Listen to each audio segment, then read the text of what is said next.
বিসমিল্লাহির রহমানির রহিম। ম্যাডাম, আসলে কি ঘটেছে অগ্রগামী গার্লস হাই স্কুল অ্যান্ড কলেজে একটু যদি বলেন।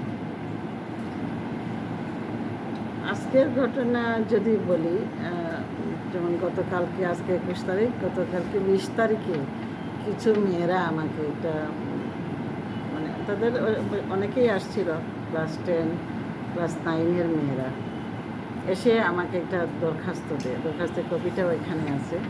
দরখাস্ত দেয়, সেই দরখাস্তে উল্লেখিত ছিল যে আমাদের একজন শিক্ষক আবু ইউসুফ মোহাম্মদ শাহিদ, ওনার বিরুদ্ধে তাদের যৌন হয়রানির একটা অভিযোগ। আচ্ছা, আমি 20 তারিখে, যেহেতু এর আগে এই বিষয়টা আসে নাই এবং এই বিষয়টা যে 2024-এ ঘটছে এরকম কোনো শিক্ষার্থী আমি পাইনি।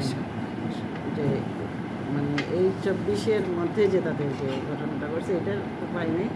তাদের সবারই ভাষ্য হলো যে আগে তারা এই পরিস্থিতির শিকার হয়েছে এবং অত্যন্ত মানে ছোটো ক্লাসে। আমার এখানটা তো জানেন 3 to 12, এবং এরা মানে 3, 4, 5 এইসব ক্লাসে, অথবা আমাদের যেহেতু একটা প্রতিষ্ঠান, এটা নাকি ওইটাও কথা যে 2015 সালে একটা ক্রিকেট খেলায় ওরা যাইতো। ক্রিকেট খেলায় যাওয়ার পরে মানে ওনার আচরণ তাদের ভালো লাগতো না। তারা অতীতে হয়তো বা বুঝতে পারে নাই বা প্রতিবাদ করে নাই, কেন জানি না। তখন মানে এইটার এখন তারা আরও বেশি বুঝতে পারছে এগুলো প্রতিবাদ করা উচিত। এই জন্য তাদেরকেও আমি ধন্যবাদ দিয়েছি।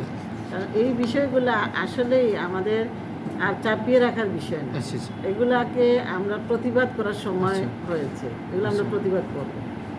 এই কারণে আমি তাদের ওই দাবির সাথে পূর্ণ সমর্থন দেই এবং একমত পোষণ করি।